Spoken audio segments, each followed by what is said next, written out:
Hello বন্ধুরা, আমি আজ নতুন একটা রেসিপি নিয়ে চলে এসেছি। এটা সন্ধেবেলা ইভিনিং স্ন্যাক্সে খুবই ভালো খেতে, আর চটজলদি হতেও যায়, চটপটা খেতে হয়। তো তার জন্য আমি এখানে প্রথমে অল্প ময়দা নিয়ে ওখানে নুন আর কালো জিরে দিয়ে অল্প অল্প জল দিয়ে একটা ছোট্ট ডো বানিয়ে নিয়েছি। ডো মাখিয়ে নেওয়ার পর আমি ওখানে অল্প সাদা তেল দিয়ে ওটাকে আবার ভালোভাবে মাখিয়ে রেখে দিয়েছি।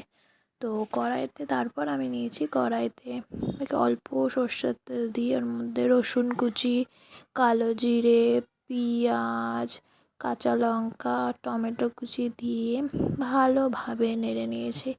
ভালোভাবে এটাকে হালকা হালকা ভাজা হয়ে যাওয়ার পর আমি এখানে নুন, হলুদ গুঁড়ো দিয়ে আবার ভালোভাবে এটাকে ভেজে নিয়েছি। ভেজে নেওয়ার পর আমি এখানে টমেটো সস দিয়ে দিয়েছি।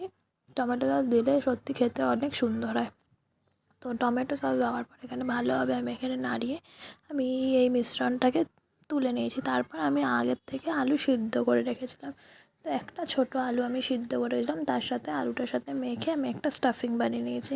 তারপর আমি একটা ছোট লেজ, ওই পুরো দলাটা নিয়ে আমি ভালোভাবে গোল করে বেলে নিয়েছি। বেলে নেওয়ার পর আমি হালকা তেল দিয়ে আমি ওটা ভালোভাবে মাখিয়ে নিয়েছি। তারপর আমি যে আলু স্টাফিংসটা বানিয়েছিলাম, সেই আলু স্টাফিংসটা দিয়ে আমি মাঝখানে একটা ছোট্ট বাটি রেখে আমি চারপাশে ছড়িয়ে দিয়েছি। তারপরে আমি এই ছুরির সাহায্যে আমি এরকমভাবে কেটে নিয়েছি। এরকমভাবে অনেক ধরনেরভাবে কেটে নিতে হবে, যাতে এটা না বড় হয় না ছোট হয়, ঠিক এরকম টাইপেরই কেটে নিতে হবে। তারপর আমি এরকমই একটা একটা করে রোলের মতো পাকিয়ে নিয়েছি। দেখুন, আমি আরও একটা রোল পাকিয়ে নিয়ে দেখালাম। এরকমভাবে আমি সবকটা রোলের মতো আমি এই স্ন্যাক্সটাকে আমি পাকিয়ে নিয়ে ভালোভাবে রেখেছি। দেখুন কি সুন্দর দেখতে লাগছে। তারপর আমি এখানে সাদা তেল নিয়ে নিয়েছি কড়াইতে। কড়াই গরম হয়ে যাওয়ার পর আমি একে একে সেই রোলগুলো ভাজতে দিয়েছি। তারপরে সুন্দর করে এরকমভাবে ভেজে নেওয়ার পর আমি হালকা করে লাল লাল করে লো ফ্লেমে আমি এটাকে ভেজেছি। দেখুন কি সুন্দর দেখতে লাগছে, আর খেতেও সত্যি খুব মজাদার। সন্ধ্যেবেলা বিকালে টিফিনে স্ন্যাক্সে সত্যিই খুব চটপটা খেতে। তার মধ্যে আমি এখানে দেখুন সার্ভ করে নিয়েছি টমেটো সস দিয়ে। টমেটো সস দিয়ে এটা খেতে সত্যি খুব ভালো লাগে।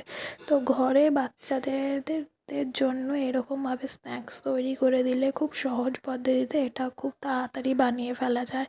তো আমার এই ভিডিওটি ভালো লেগে থাকলে please like, share and subscribe করে দেবেন। আর আমার এই ভিডিওটি ভালো লাগলে প্লিজ কমেন্ট করে জানাবেন যে এই ভিডিওটি কেমন লেগেছে। তো থ্যাংক ইউ সো মাচ।